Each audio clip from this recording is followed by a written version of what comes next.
Welcome to the Real News Network. I'm Paul Jay in Baltimore, and we're continuing our series of interviews with Yves Engler about his book, The Ugly Canadian, which is all about Stephen Harper's foreign policy.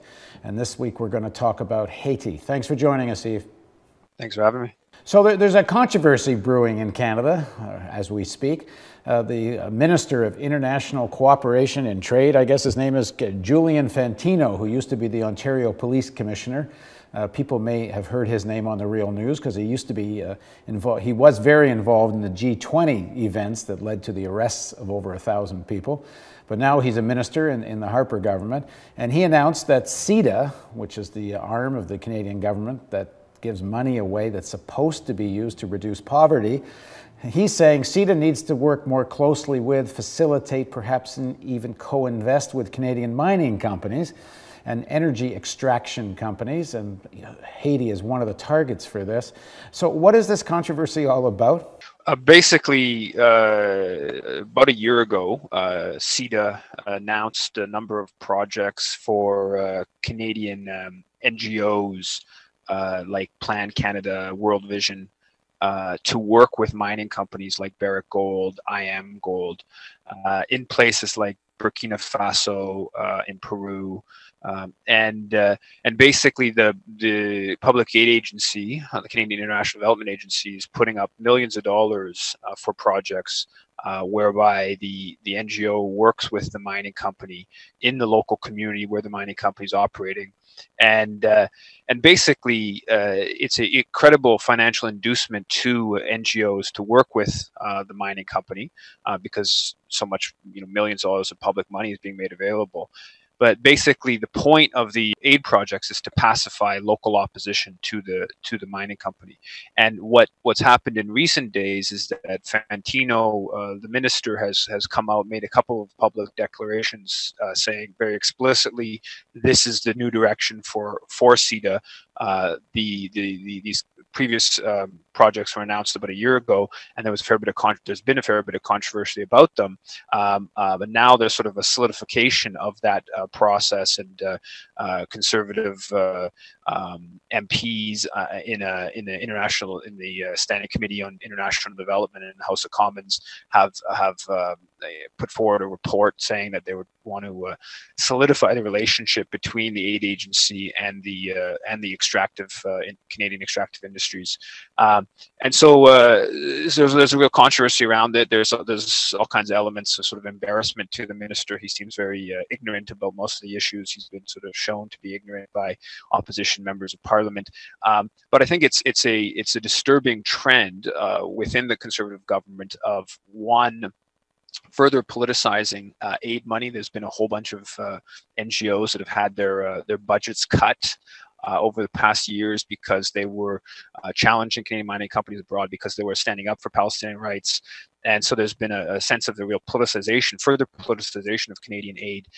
And this is a new element to where we're sort of extending this element to it of really working with the extractive industry. So the point here is people are concerned that CEDA money now, and Haiti is, we're going to focus on Haiti, is the second largest recipient of Canadian foreign aid money after Afghanistan. But that in Haiti and places like this, decisions of where CEDA money will go will have to do more with what makes a mining or Canadian extractive industry look good rather than what's going to be most effective in terms of poverty reduction. Exactly. I mean, what this is a very extreme example of it. I've said this before. I've argued this before, that basically there's four purposes of Canadian aid money.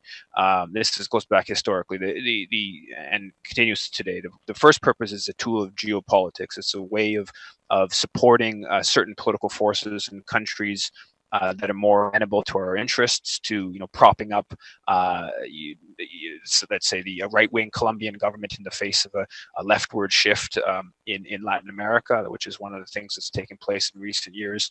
It's been obviously used alongside Canadian troops, and if you look where Canadian troops are very active in places like Afghanistan, more recently until recently, in Haiti, significant Canadian aid goes there. So for the first intent of Canadian aid since its starting in 1950 and continue today is a tool of geopolitics. The second motivation of Canadian aid is basically to advance Canadian corporate interests, everything from tide aid to what we're seeing today with advancing the interests of Canadian mining companies in the global south.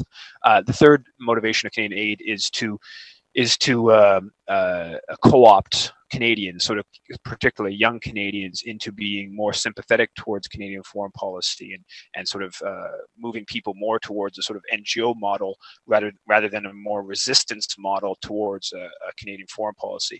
And the fourth motivation of Canadian aid is what most people think aid is about, which is about helping the world's poor. And the recent example with bringing the NGOs and the mining companies together is just a particularly flagrant example of this. But this is not something new, and the case of Haiti is a particularly clear example of that, where Canadian aid, Haiti has been the second major recipient of Canadian aid after Afghanistan for basically the last 8 years, since Canada participated with the US and France in overthrowing Haiti's elected government, as well as thousands of other elected officials back in February 2004. And since that time, Haiti has been a major recipient of Canadian aid. A big chunk of that Canadian aid goes to building up a Haitian police force, which is basically designed to protect the 1% in Haiti, the Haitian elite. So there's a long history of aid being very politicized. It's just the Conservatives are making it that much more about advancing corporate and imperial interests. Are they making it more in practice, or are they just being more honest about what they're doing? It seems to me CETA's mostly, to a large extent, played that role for years. That is certainly largely true, in the sense that one of the things the Liberal government did is they were willing to fund a few dissident NGOs, right? The Conservatives aren't willing to fund any dissident NGOs, basically. And basically, if you don't say almost exactly what they want to hear, you simply get your funding cut off. But the thrust of the policy hasn't really changed. It's just the sort of intensity of the policy. At the level of NGOs, I think at the level of the corporate sector as well. So, for instance, CETA back in the 90s was involved in rewriting Colombia's mining code in a way that was incredibly beneficial to foreign mining interests. It dropped the royalty rates they had to pay from something like 15% down to like 1.4%, a whole series of policies that were very much in the interests of Canadian mining companies. That was sort of one step removed. That wasn't money going directly to Canadian mining companies for projects in their local communities. That was changing the overarching environment in which Canadian mining companies operate in Colombia to better serve foreign mining interests, particularly Canadian mining interests. This example, the recent model, is even more direct. It's even more flagrant, and if you like, you could say even more honest. In the case of the Conservatives, of just being, hey, there's no difference between what the aid agency's about and what the mining company's about. And they've actually, the previous minister, Bevoda, made a speech in February basically saying that to the Prospectors and Developers Association in Canada. What are Canadian commercial interests in Haiti? Why is Canada so involved in Haiti? Canadian mining companies are significant players in Haiti. There's actually one Canadian mining company, Saint Geneviève, that has prospecting rights for 10% of Haitian territory. So there are Canadian mining companies operating there. There's the second biggest employer until the earthquake, and I presume it still is the second biggest employer, but at least it was until the earthquake, is Gildan Activewear, a Montreal-based blank t-shirt maker, one of the biggest blank t-shirt makers in the world, and they operate a whole bunch of sweatshop kind of production, both directly and indirectly. There are also Canadian banking interests of long-standing players in Haiti. I wouldn't say that the corporate interests in Haiti are sufficiently important to explain the Canadian policy in Haiti. I think that a big part of it comes down to the fact that Washington has made it very clear that it wants Ottawa to be a big player in Haiti. And that goes back to the time of the coup d'etat in 2004. And there's WikiLeaks documents showing how right when Stephen Harper came to office and started 2006, the American ambassador in Ottawa immediately asked that the question of Haiti was a high priority for him in his first meeting with Stephen Harper. So there are some serious corporate interests, but I think it's more broadly part of Canada's tie to the U.S. empire. Division of labor. Division of labor, and Canada. One element in that division of labor is the fact that big chunk of Canada is a French-speaking place.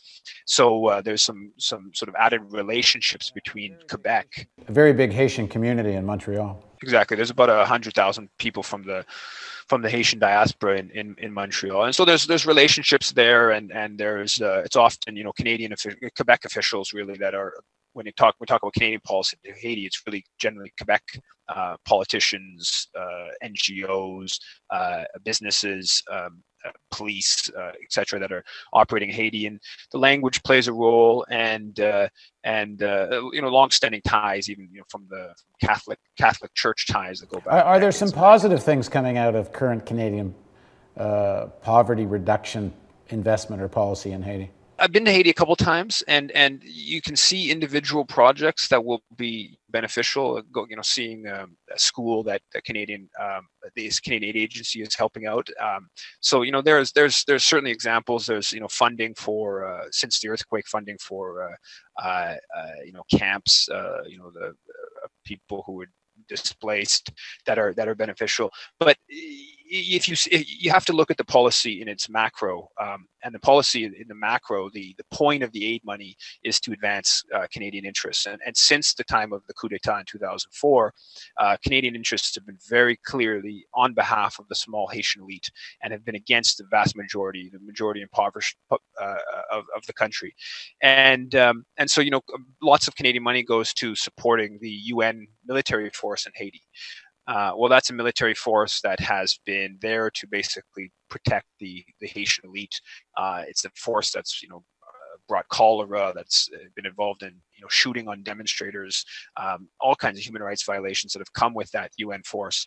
And the Conservative government's a big proponent of the UN force in Haiti because it's seen as advancing Western interests in the country. So yes, there are definitely many individual projects, aid projects in Haiti that do have very concrete benefits to many people's lives. But the thrust of the policy, even the aid policy, let alone the broader policy, the thrust of the aid policy is spending huge amounts of money on building prisons, on building up the Haitian National Police. Canada has been a major player with the Haitian National Police since the time of the coup. The early part of that was about bringing in former Haitian military, many of which had terrible human rights records, into the Haitian police force, basically building up a pro-elite Haitian police force. And the Canadian government has continued that training and continued that role in terms of building that police force. Even since the earthquake, the biggest sector of Canadian aid money has gone to refurbishing prisons and building police academies and training the police force. So it's certainly a very elite-centric policy in Haiti. All right, thanks very much for joining us, Steve. We'll be continuing this discussion about other areas of Canadian foreign policy. Thanks for joining us, Steve. Thanks for having me. And thank you for joining us on the Real News Network.